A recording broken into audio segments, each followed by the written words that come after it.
बिस्मिल्लाहिर्रहमानिर्रहीम। अस्सलाम वालेकुम डियर स्टूडेंट्स, कैसे हैं आप सब। उम्मीद यही करता हूं कि आप सब खैर आफियत से होंगे, ठीक होंगे। डियर स्टूडेंट्स, हमने एक चैप्टर स्टार्ट किया हुआ है आई कम पार्ट 1 की बुक से।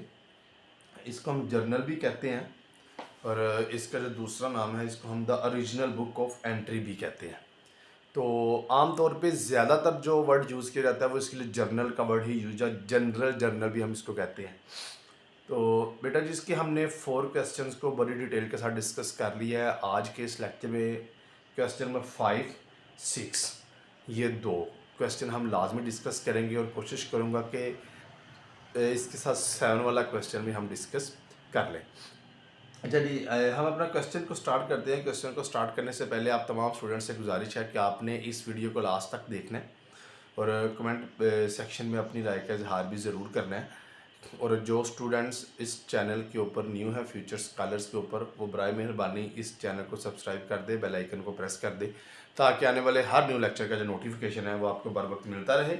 इस तरह मेरा और आपका जो तल्लुक है आपस में जुड़ा रहे। ये जी आपके सामने बुक है, ये क्वेश्चन नंबर 5 कहता है जी July 1, 2015 Umar started business with a capital of ₹74,000। Umar ने क्या किया जी। हम सबसे पहले यहाँ पे लिखते हैं 1 जुलाई 2015।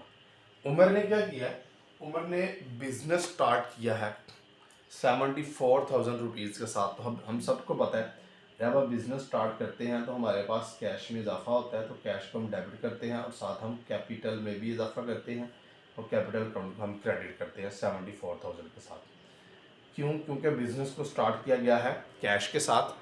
तो जिन चीज़ों के साथ बिज़नेस स्टार्ट किया जाए वो कैपिटल भी होती है, कैश में इजाफा होगा क्योंकि ये एसेट है इसलिए डेबिट, कैपिटल में इजाफा हुआ तो ये क्रेडिट। हम इसकी नरेशन लिखेंगे स्टार्टेड बिजनेस विद कैपिटल, कि हमने कैपिटल के साथ अपना जो बिजनेस है उसको स्टार्ट किया है। अच्छा जी, ये थी ट्रांजैक्शन नंबर 1। हम ट्रांजैक्शन नंबर 2 की तरफ मूव करते हैं। 2 में कहते हैं जी 2 जुलाई को purchase goods for ₹14,000 on credit from Amjad. हमने अमजद से 14,000 रुपये की जो चीज़ें हैं वो क्रेडिट पर परचेज़ की हैं। तो इसकी जो डेट है वो 2 जुलाई है। जब हम चीज़ें परचेज़ करते हैं बेटा जी, परचेज़ को हम डेबिट करते हैं। परचेज़ हमारा एक्सपेंस है, परचेज़ हमेशा डेबिट होती है। कुछ केसेस ऐसे हैं जिसमें परचेज़ क्रेडिट होती है, वो हम आगे डिस्कस करेंगे। परचेज अकाउंट डेबिट, और अमजद से हमने चीज़ें खरीदी हैं और अमजद को हम कर देंगे क्रेडिट। अमाउंट जो हमारे पास है वो है 14,000 रुपीज़। अच्छा जी, हम रेशियो लिखेंगे परचेज गुड्स ऑन क्रेडिट, कि हमने जो गुड्स को परचेज किया है वो क्रेडिट पे परचेज किया है, उधार पे परचेज किया है, नगद परचेज नहीं किया। एंट्री नंबर 3 कहते हैं जी सोल्ड गुड्स टू असलम ₹9,000। हमने 10 जुलाई को असलम को क्या किया है, 9,000 रुपीज़ की क्या की है, गुड्स सेल की हैं। हम इसकी एंट्री क्या पास कर देंगे जी। 10 जुलाई है हमारे पास, हमने असलम को चीज़ें सेल की। असलम हमारा डेटर है इसलिए असलम हो गया डेबिट, क्योंकि डेटर्स में इजाफा हुआ था। डेबिट डेटर हमारा एसेट है। और सेल्स हमारा रेवेन्यू है, सेल्स हमेशा क्रेडिट होता है क्योंकि सेल रेवेन्यू है, रेवेन्यू में इजाफा हम करते हैं क्रेडिट। 9,000 रुपीज़ से ये डेबिट और 9,000 रुपीज़ से ही क्रेडिट। एक बात बेटा याद रखें, चाहे आप कैश पे सेल करें चाहे आप उधार पे सेल करें, सेल्स हमेशा क्रेडिट होती है। अच्छा, हम लिखेंगे गुड्स सोल्ड ऑन क्रेडिट, कि हमने उधार पे चीज़ें सेल कर दी हैं। ये थी एंट्री नंबर 3। अब हम मूव करते हैं एंट्री नंबर 4 की तरफ। देखिए जी, एंट्री नंबर 4 में कहता है ये एंट्री 4 और 5 ये मोस्ट इंपॉर्टेंट एंट्रीज है, इनको बड़े ध्यान से आपने समझना है, ठीक है जी। अच्छा जी, कहता है कैश गिवन टू अमजद ₹13,800। हमने अमजद को 13,800 रुपया पे किया एंड रिसीव डिस्काउंट 200। बेटा देखें ये अमजद है, अमजद से हमने 14,000 की गुड्स परचेज की थी। अब हम जब पेमेंट करने लगे हैं तो उसको 13,800 रुपये हमने पे कर दिया है, तो 200 रुपीज़ हमें डिस्काउंट मिला है। देखिए जी, जब अमजद से चीज़ें परचेज़ की तो अमजद को हमने किया हुआ है क्रेडिट। क्यों? क्योंकि ये हमारी लाइबिलिटी है, इसको हमने पेमेंट करनी है। तो अब जब 14 जुलाई को हम अमजद को पेमेंट करेंगे तो हमारी लाइबिलिटी ख़त्म हो जाएगी, तो अमजद हो जाएगा डेबिट। अमजद अकाउंट डेबिट कितने से? 14,000 रुपीज़ से, क्योंकि इसको हमने 14,000 देना है। और कैश हमारा क्रेडिट होगा, इसको हमने जो पैसे दिए हैं, कितने पैसे दिए हैं? 13,800 रुपया। बेटा जी हमें डिस्काउंट मिला है, तो हम लिखेंगे डिस्काउंट रसीद। कितना मिला जी? 200 रुपीज़। जब हम पेमेंट करते हैं तो हमें डिस्काउंट मिलता है। डिस्काउंट हमारा रेवेन्यू है, इनडायरेक्ट रेवेन्यू है। तो ये हमारा क्या होगा? डिस्काउंट रसीद क्रेडिट। हम लिखेंगे cash paid to Amjad and received discount, कि हमने कैश पे किया है और हमें क्या मिला है? डिस्काउंट मिला है। ये थी जी एंट्री नंबर 4 और इसकी डेट उसने 14 जुलाई बताई थी। अच्छा जी, अब हम एंट्री नंबर 5 की तरफ मूव करते हैं। ये भी एक इम्पोर्टेंट एंट्री है। कहते हैं जी 19 जुलाई को received cash from Aslam ₹8,800 in full settlement of account. कहते हैं देखिए, असलम को बेटा हमने चीज़ें सेल की थी 9,000 की, असलम से 9,000 रुपये लेना है। हमने असलम को बोला कि यार आप हमें 8,800 रुपये दे दो, हम समझेंगे हमारे पास तुम्हारा 9,000 रुपया ही आया है। तो इसका मतलब है हमने 9,000 लेने की बजाय 8,800 लिया और उसको 200 डिस्काउंट दे दिया। देखिए बेटा जी, इस एंट्री में असलम को हमने किया हुआ है डेबिट, इससे पैसे लेने हैं। जब असलम से पैसे लेंगे तो असलम को हम कर देंगे क्रेडिट, क्योंकि हमारा जो डेटर है वो ख़त्म हो जाएगा। असलम हो गया क्रेडिट, कितने से? 9,000 से। इससे 9,000 रुपये हमने लेना है। हमने इससे लिए कितने हैं? जो लिए हैं वो हम कैश में लिख देंगे। हम लिख देंगे जी कैश अकाउंट डेबिट 8,800 लिया है और इसको हमने कुछ डिस्काउंट दिया है, तो ये होगा डिस्काउंट अलाउड। जब हम पैसे वसूल करते हैं तो जो डिस्काउंट देते हैं उसे डिस्काउंट अलाउड कहते हैं। डिस्काउंट अलाउड हमारा एक्सपेंस होता है, ये है 200 रुपीज़। इन दोनों का डिफरेंस लेंगे तो 200 आ जाएगा। ये है जी 19 तारीख। ले जी, हम लिखेंगे cash received from Aslam and allowed discount. हमने उसको डिस्काउंट भी अलाउ किया है, डिस्काउंट भी दिया है। ये आपकी एंट्री नंबर 5 थी और इसी एंट्री के साथ बेटा जी जो आपका क्वेश्चन नंबर 5 था वो ख़त्म हो गया।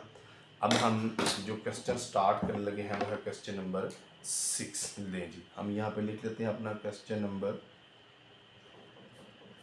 6। यहाँ से हम स्टार्ट कर लेते हैं। फॉर्मेट बिल्कुल सेम है, आप सबको पता है कि फॉर्मेट जनरल का हमेशा इसी तरह बनाया जाता है। ठीक है जी, लें जी, अब हम क्वेश्चन नंबर 6 की जो पहली एंट्री है उसको देखते हैं जी, इसमें क्या कहा जा रहा है। लें जी, कहते हैं जी अक्टूबर 2015 started business with a capital rupees 3 lakh. 3 lakh के साथ बिजनेस स्टार्ट किया गया है। हम देखते हैं जी इसकी क्या एंट्री पास करेंगे। 1 अक्टूबर 2015 जब हम बेटा बिज़नेस शुरू करते हैं तो हम एंट्री पास करते हैं जी कैश अकाउंट डेबिट, और इसके साथ हमारा जो कैपिटल है वो भी इंक्रीज होता है, तो कैपिटल अकाउंट हो जाएगा क्रेडिट। अमाउंट लिखी हुई है जी 3 लाख। 3 लाख से डेबिट और 3 लाख से ही क्रेडिट। हम ड्यूरेशन के लिखेंगे जी स्टार्टेड बिजनेस विथ कैश, कि हमने जो बिज़नेस स्टार्ट किया है वो किसके साथ स्टार्ट किया है? कैश के साथ स्टार्ट किया है। ये आपकी जो पहली एंट्री है बेटा जी ये क्लियर हो गई। अब हम एंट्री नंबर 2 की तरफ मूव करते हैं। कहते हैं जी परचेज गुड्स ऑन क्रेडिट। उसने खुद ही बता दिया कि ऑन क्रेडिट किससे? नवीद से 30,000 रुपये की। हमने 30,000 रुपये की नवीद साहब से उधार पे चीज़ें खरीदी हैं। इसकी जो डेट है वो 5 तारीख है। तो बेटा जब हम गुड्स परचेज़ करते हैं तो परचेज़ में हो गया इजाफा, परचेज़ को हम कर देंगे डेबिट, और किससे ख़रीदी है? नवीद साहब से ख़रीदी है उधार पे, तो नवीद साहब को कर देंगे क्रेडिट क्योंकि इनको पेमेंट करनी है। कितने की ख़रीदी है जी? 30,000 रुपीज़ की। तो ये हम 30,000 यहाँ पे लिख देंगे। हम लिखेंगे जी परचेज गुड्स ऑन क्रेडिट, कि हमने उधार पे क्या किया है, चीज़ें परचेज की हैं। ये थी बेटा एंट्री नंबर 2। अब हम एंट्री नंबर 3 की तरफ मूव करते हैं, क्वेश्चन नंबर 5 की। उसमें हम देखते हैं जी उसमें हमें क्या कहा जा रहा है। ले जी एंट्री नंबर 3 कहता है गुड्स रिटर्न टू नवीद। हमने नवीद से 30,000 चीज़ें खरीदी थी। अब हम नवीद साहब को 1,000 की चीज़ें वापस करने लगे हैं 10 तारीख को। तो इसकी हम एंट्री क्या पास करते हैं? 10 अक्टूबर को हम एंट्री पास करते हैं जी। बेटा परचेज़ जब हमने किया तो परचेज़ को डेबिट किया था, नवीद को क्रेडिट किया था। जब हम चीज़ें वापस करेंगे तो जो हमारा क्रेडिटर है उसमें कमी आ जाएगी, तो ये हो जाएगा डेबिट 1,000 रुपये से। हमारी परचेज़ में भी कमी आ जाएगी एक्सपेंसेस में, तो परचेज़ रिटर्न के नाम से हम परचेज़ को क्या कर देंगे? क्रेडिट कर देंगे।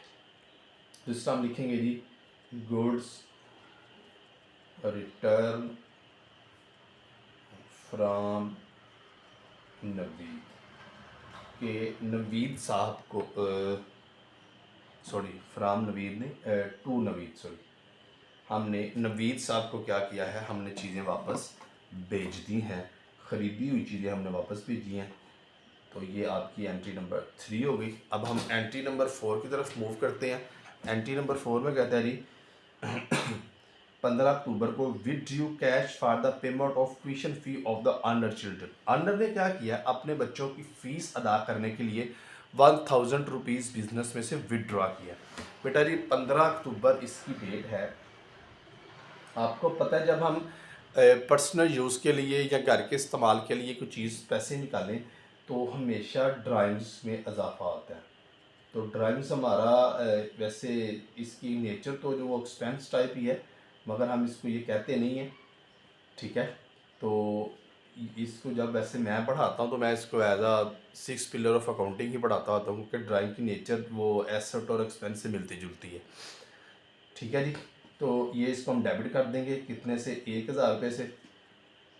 और हमने कैश निकाला, कैश में कमी हो गई, तो कैश को हम कर देंगे क्रेडिट कितने से? 1,000 रुपीज़ से। हम लिखेंगे जी withdrew cash from business for personal use, कि हमने अपने ज़ाती इस्तेमाल के लिए क्या किया है? बिज़नेस में से पैसे निकाल लिए हैं, ठीक है जी। अब हम नेक्स्ट एंट्री की तरफ मूव करते हैं, जो इस क्वेश्चन की लास्ट एंट्री है। कहता है जी building purchase for cash rupees 1,20,000। हमने बिल्डिंग परचेज की 1,20,000 रुपये की 20 अक्टूबर को। हम लिखते हैं जी 20 अक्टूबर 2015 हमने बिल्डिंग परचेज़ की, तो हमारा एसेट है बिल्डिंग अकाउंट हो जाएगा डेबिट, क्योंकि एसेट्स में इजाफा हो गया। और हमने कैश पे करके बिल्डिंग खरीदी है तो कैश में कमी हो जाएगी, कैश हो जाएगा क्रेडिट। तो बेटा जी आ जाएगा 1,20,000 रुपये से डेबिट और 1,20,000 रुपये से क्रेडिट। हम लिखेंगे परचेज्ड